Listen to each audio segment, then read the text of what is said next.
Welcome to maths zone. Maths zone में आपका बहुत बहुत स्वागत है।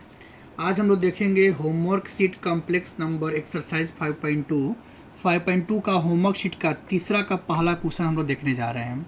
Right the complex number in the polar form. मतलब जो कॉम्प्लेक्स नंबर दिया है इसको पोलर फॉर्म में लिख रहा है, मतलब ध्रुवीय रूप में लिखना है। ठीक है, तो ये समझाने से पहले हम आपको क्वाड्रेंट के बारे में कुछ जानकारी देंगे। उस क्वाड्रेंट को पहले ध्यान से समझने का प्रयास कीजिएगा आप। इसको समझाने से पहले हमको क्वाड्रेंट समझाना होगा। क्वाड्रेंट आप 10th क्लास में भी पढ़े होंगे, उसके बारे में थोड़ा हम चर्चा करेंगे। ध्यान से देखिएगा आप लोग, ठीक है। चलिए, आप जानते होंगे कि यह पहला क्वाड्रेंट है, ये फर्स्ट क्वाड्रेंट है, ये सेकेंड क्वाड्रेंट है, ये आपका थर्ड क्वाड्रेंट है और ये आपका फोर्थ क्वाड्रेंट है।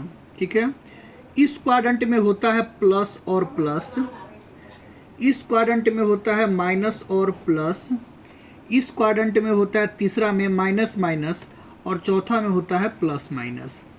पहला क्वाड्रेंट में प्लस प्लस, दूसरा क्वाड्रेंट में माइनस प्लस, तीसरा क्वाड्रेंट में माइनस माइनस और चौथा क्वाड्रेंट में प्लस माइनस।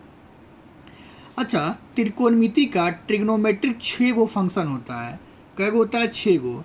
जैसे होता है साइन, कॉस, टैन, कॉसेक, सेक और कॉट। ये 6 गो ट्रिग्नोमेट्रिक फंक्शन होता है। इस 6 के बारे में जानेंगे कि किस क्वाड्रेंट में कौन पॉजिटिव होता है और कौन निगेटिव होता है। ये बहुत ज़्यादा इंपॉर्टेंट है, इसलिए आप लोग फोकस कीजिएगा। पहला क्वाड्रेंट में ये 6 का 6 पॉजिटिव होता है। साइन, कॉस, टैन, कॉसेक, सेक और कॉट सभी पॉजिटिव होता है। तो लिखेंगे ऑल पॉजिटिव। प्लस भी का मतलब है पॉजिटिव। पहला क्वाड्रेंट में साइन, कॉस, टैन, कॉसेक, सेक और कॉट सभी पॉजिटिव होते हैं। ठीक है, हम अभी दूसरे क्वाड्रेंट की बात करें। दूसरे क्वाड्रेंट में साइन और कॉसेक ये दोनों पॉजिटिव होते हैं, बाकी सब इसमें निगेटिव होते हैं। यानी सेकेंड क्वाड्रेंट में साइन और कॉसेक पॉजिटिव, बाकी कॉस, टैन, सेक, कॉट निगेटिव होता है। तीसरा क्वाड्रेंट में टैन और कॉट जो होता है ये पॉजिटिव होता है, बाकी सब निगेटिव होता है। तीसरा क्वाड्रेंट में टैन कॉट को छोड़कर जो भी बच गया इसमें से वो सब निगेटिव होता है। और चौथा क्वाड्रेंट में कॉस और सेक ये पॉजिटिव होता है, बाकी सबका सब क्या होता है? निगेटिव होता है। पहला क्वाड्रेंट में ऑल पॉजिटिव, दूसरा क्वाड्रेंट में साइन और कॉसेक पॉजिटिव, बाकी निगेटिव। तीसरा क्वाड्रेंट में टैन कॉट पॉजिटिव, बाकी निगेटिव। चौथा क्वाड्रेंट में कॉस और सेक पॉजिटिव, बाकी निगेटिव। इस बात पर विशेष ध्यान दीजिएगा आप लोग। यहाँ पर होता है 0 डिग्री, यहाँ पर होता है 90 डिग्री, यहाँ पर होता है 270 डिग्री, सॉरी 180 डिग्री। यहाँ 90 है तो यहाँ 180 हो जाएगा, 180 डिग्री। यहाँ है 270 डिग्री, फिर यहाँ आता है 360 डिग्री। यही चक्र चलते रहता है। 0 में 90 जोड़े तो 90, 90 में 90 जोड़े तो 180, 180 में 90 जोड़े 270, 270 में 90 जोड़े 360, फिर 360 में आप 90 जोड़िएगा तो फिर यहाँ पहुँचेंगे। मतलब ये चक्र चलते रहता है। तो यहाँ 0 डिग्री है, यहाँ 90 डिग्री है, यहाँ 180 डिग्री है, यहाँ 270 डिग्री है, फिर यहाँ 360। 360 में 90 जोड़ते हैं तो फिर 420 डिग्री, तो फिर यहाँ पे आ जाएगा 450 डिग्री। यहाँ 360 है ना जी, 360 में फिर अगर आप 90 जोड़ते हैं तो 450 डिग्री, यानी फिर यहाँ पे हम आएंगे तो 450 डिग्री हो जाएगा। फिर 450 में फिर 90 जोड़ेंगे, जो भी आएगा सो यहाँ हो जाएगा। ये चक्र चलते रहता है।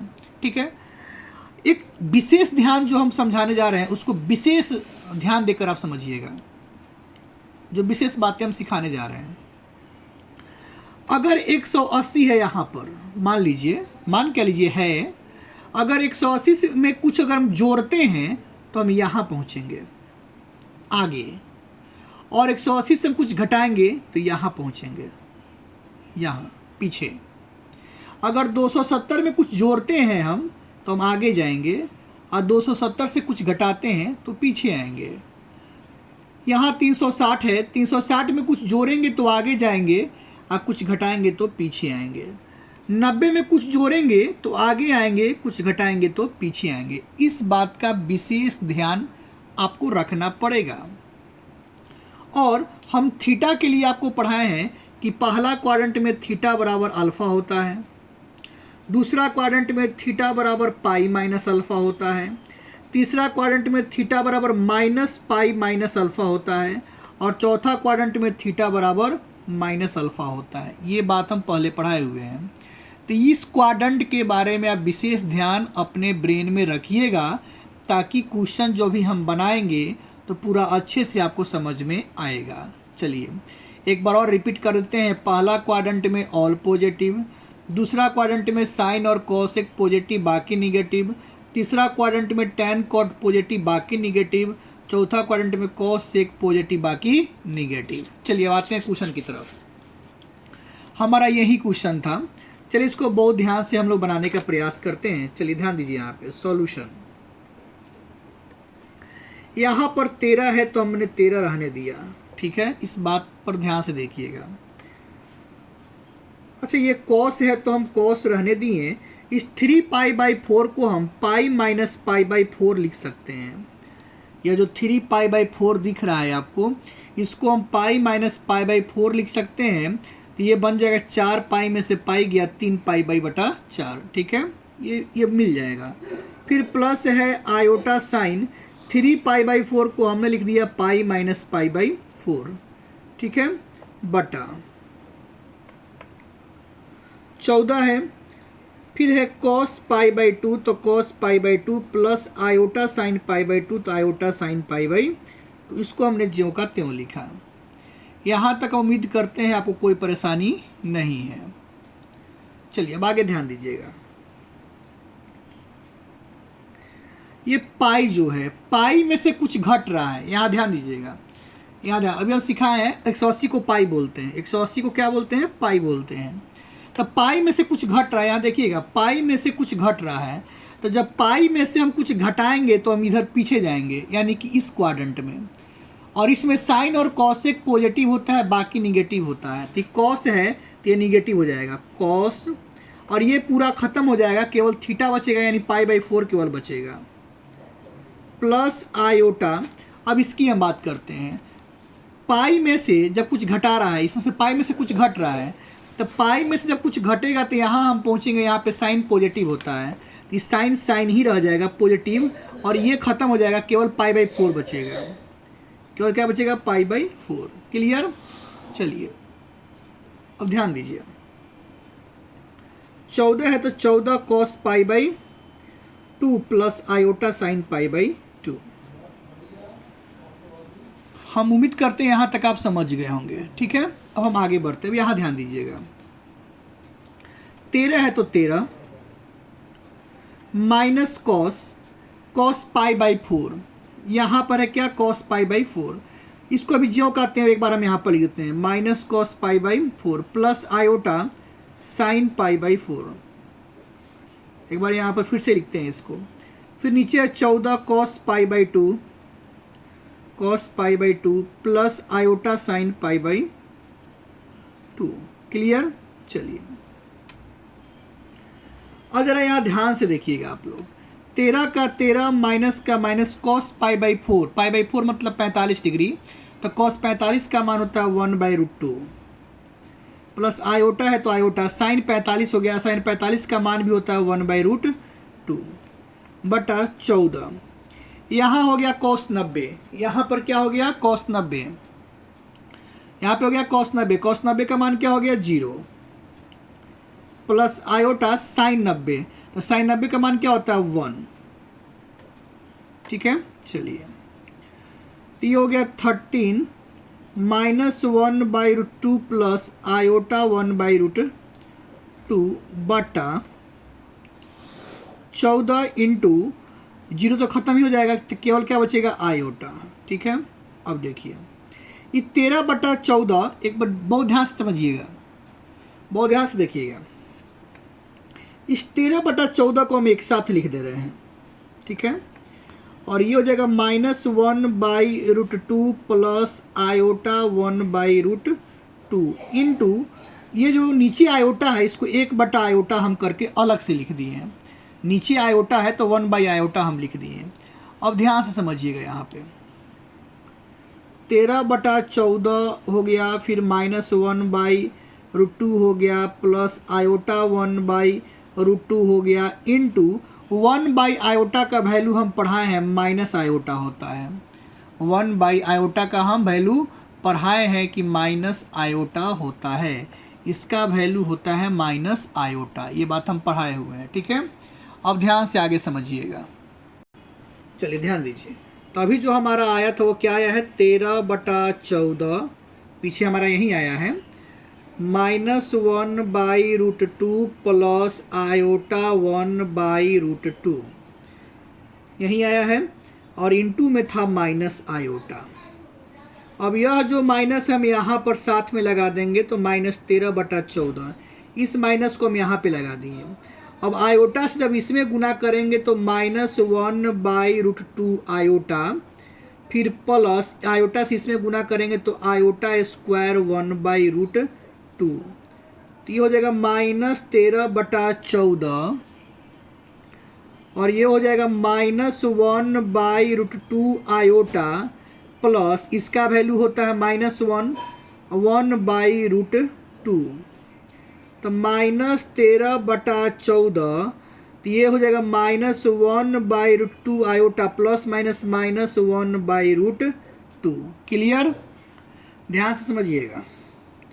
यहाँ से दोनों जगह से माइनस को बाहर कॉमन कर लिए, और बाहर तो माइनस है ही। यहाँ से जब माइनस को कॉमन कर लिए और एक माइनस पहले से प्लस बन जाएगा, प्लस 13/14, और ये बन जाएगा 1/√2 आयोटा प्लस 1/√2 बन जाएगा। क्लियर। अब देखिए, अब इसको हम अंदर भेज देते हैं 13/14 को। जब इसमें गुना होगा तो ये हो जाएगा 13/14 नीचे √2 है तो नीचे √2 आयोटा, अब प्लस 13/14 नीचे √2 है तो नीचे √2 हो जाएगा। क्लियर, ध्यान से समझिएगा। अब क्या करेंगे हम लोग, अब यहाँ पर फोकस कीजिए। बराबर जिसके साथ आयोटा लगा रहता है वो इमेजनरी होता है, जिसके साथ आयोटा नहीं होता वो रियल होता है। तो रियल को पहले लिख देंगे, रियल को पहले 13/14 अब प्लस इमेजनरी को बाद में, तो 13/14 आयोटा। यह निकल गया जेड बराबर निकल गया, जेड मतलब कॉम्प्लेक्स नंबर जो हम सॉल्व किए हैं, 13/14 प्लस 13/14 आयोटा। यहाँ तक ही आ गया कॉम्प्लेक्स नंबर हमारे पास। चलिए, अब यहाँ पर आने के बाद अब हम लोग पोलर फॉर्म वाले रास्ते पे चलेंगे। पोलर फॉर्म वाले रास्ते पे चलने के लिए जब आपके पास जेड बराबर दिया हुआ है तो हम लोग इसके बाद क्या लिखते हैं, जब जेड बराबर है 13/14 अब प्लस 13/14 आयोटा, एंड फिर जेड बराबर हम लिखेंगे r cos theta plus IR sine theta, यही लिखेंगे हम लोग। चलिए, जब LHS जेड बराबर है तो RHS भी बराबर होगा, ये मैथ्स का नियम है। तो 13/14 प्लस 13/14 आयोटा बराबर r cos theta plus IR sine theta. ठीक है। अब रियल हम जानते हैं कि जब ये भी कॉम्प्लेक्स नंबर जब बराबर होता है तो दो कॉम्प्लेक्स नंबर बराबर होता है तो लिखते हैं तुलना करने पर, और अंग्रेजी में लिखते हैं कंपेयरिंग। क्या लिखते हैं, अंग्रेजी में लिखते हैं कंपेयरिंग। अब यहाँ से हम लोग क्या करते हैं, रियल पार्ट के बराबर, तो यह रियल पार्ट है और यह रियल पार्ट है, जिसमें आयोटा नहीं रहता है वो रियल पार्ट होता है। तो r cos थीटा बराबर निकला 13/14 इसको कह दिए इक्वेशन फर्स्ट। अब हम लोग यहाँ से क्या करेंगे, फिर इमेजनरी पार्ट यहाँ पर है r साइन थीटा और यहाँ पर इमेजनरी है 13/14 तो इमेजनरी पार्ट के बराबर, तो r साइन थीटा बराबर 13/14 तो यह हो गया इक्वेशन सेकंड। अब हम लोग क्या करते हैं वो आपको पता है, इक्वेशन फर्स्ट का स्क्वायर प्लस इक्वेशन सेकंड का स्क्वायर, तब जाके आर निकलता है। क्लियर, ध्यान दीजिएगा। तो हम लोग अब क्या लिखेंगे, इक्वेशन फर्स्ट का स्क्वायर प्लस इक्वेशन सेकंड का स्क्वायर। हम लोग यही ना लिखेंगे जी, इक्वेशन फर्स्ट का स्क्वायर प्लस इक्वेशन सेकंड का स्क्वायर। अब क्या करेंगे, तो इक्वेशन फर्स्ट हमारे पास था आर कॉस थीटा का square plus R sine theta का स्क्वायर बराबर था 13/14 का स्क्वायर, अब प्लस 13/14 का स्क्वायर। ठीक है, तो यह बन जाएगा r square cos square theta फिर r square sine square theta. अगर यहाँ से हम बात करें तो यह निकलेगा 169/14 का स्क्वायर 196 और √2 का स्क्वायर 2 तो 196 गुना 2 प्लस ये भी सेम चीज़ है तो 169/196 गुना 2। ठीक है, तो ध्यान से समझिएगा एकदम। अब यहाँ से हम आर स्क्वायर जब कॉमन कर लेंगे तो बचेगा cos square theta plus sign square theta बराबर, यह दोनों तो सेम चीज़ ही है, तो 6 दूना 12 के 2 हाथ में 1 और 9 दूना 18 के 19 के 9 हाथ में 1 2 1 3 392। ऊपर है 169, यहाँ भी 169, तो दोनों को हम जोड़ देंगे। चूँकि हम जानते हैं कि यह जो है इसका मान 1 होता है cos square theta plus sign square theta, तो लिखेंगे आर स्क्वायर इंटू 1 बराबर 9 9 18 के 8 हाथ में 1 6 6 12 1 13 के 3 हाथ में 1 1 1 2 1 3 338/392। ठीक है, आर स्क्वायर बराबर इतना आया है, तो आर स्क्वायर बराबर, ये कटने वाला हो तो हम लोग पहले कटाएंगे इसको, तो चलिए कटाना है तो कटाते हैं इसको, ध्यान से देखिएगा। जब इसको कटाएंगे 2 से हम, तो 2 एकम 2 1 9 2 9 18 2 छक 12, 2 से कटेंगे 2 एकम 2 2 छक 12 2 9 18, तो आर स्क्वायर बराबर 169/96 और जब आर निकालेंगे तो इस पे चढ़ जाएगा √169/196, तो 169 का वर्गमूल 13 और 196 का वर्गमूल 14, तो आर का मान निकल गया। अभी आर का ही मान निकला, अभी थीटा का मान निकालना बाकी है, तो यह आर का मान निकल गया। अब हम लोग यहाँ से थीटा का मान निकालने के लिए क्या करते हैं, इक्वेशन सेकंड में हम लोग भाग करते हैं इक्वेशन फर्स्ट से, इक्वेशन सेकंड में भाग करते हैं हम लोग इक्वेशन फर्स्ट से।